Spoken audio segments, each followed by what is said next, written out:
After the flood, the people of the earth, united by a single language, settled in a land. They set out to build a city, and in the center of that city, a tower so high that its top would reach the heavens. But the motivations behind this grand construction project were about much more than just architecture. The goal of the Tower of Babel was twofold. The people sought to establish a lasting legacy, a monument to their own greatness.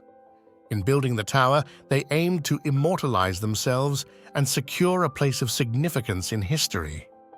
The people also feared being scattered across the earth, as God had commanded after the flood. Instead of filling the earth, they wanted to stay united in one place, creating a city and a tower that would keep them together and secure.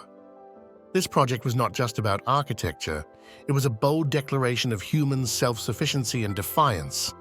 They wanted to make a name for themselves. But God, observing their ambition, saw the pride and rebellion in their hearts. In response to this united human effort to build a monument to their own greatness, God intervened. God confused their language, causing the people to no longer understand one another.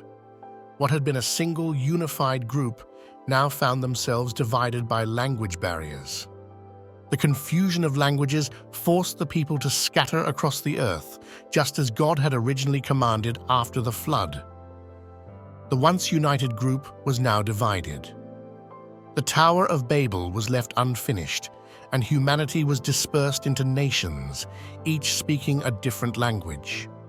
The confusion of languages at Babel led to the dispersion of humanity across the earth.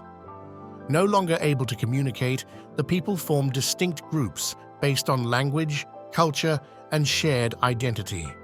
These groups settled in different regions, giving rise to the world's first nations. This event marked the beginning of cultural and linguistic diversity. It was the first step toward the formation of nations and empires, each developing its own unique identity and way of life. As humanity spread out across the earth, distinct nations and empires began to rise.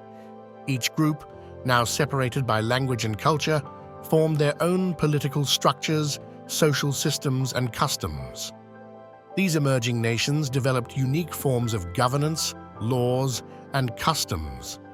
The Tower of Babel, in many ways, marks the beginning of the complex world of political systems, from empires to city-states, kingdoms to republics, each shaped by its distinct language, culture, and history. Language has long played a central role in political and economic power. Throughout history, dominant languages have been associated with dominant cultures and empires. Just as the Tower of Babel created distinct languages, these languages became tools of power, used to control, influence, and unite people. The influence of a language, whether it's Latin in the Roman Empire, Arabic in the Islamic Caliphates, or English in the British Empire, has had lasting effects on the world.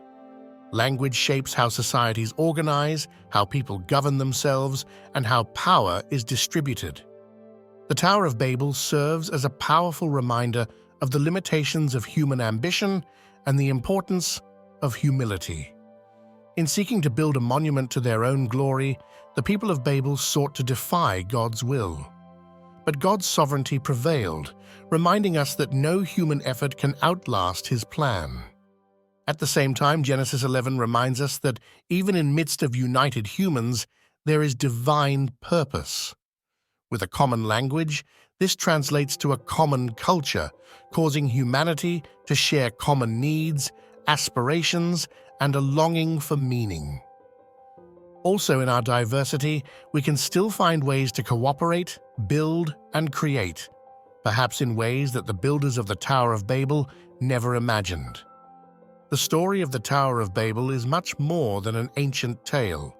It's a reminder of the complex interplay of human ambition, divine intervention, and the rise of nations.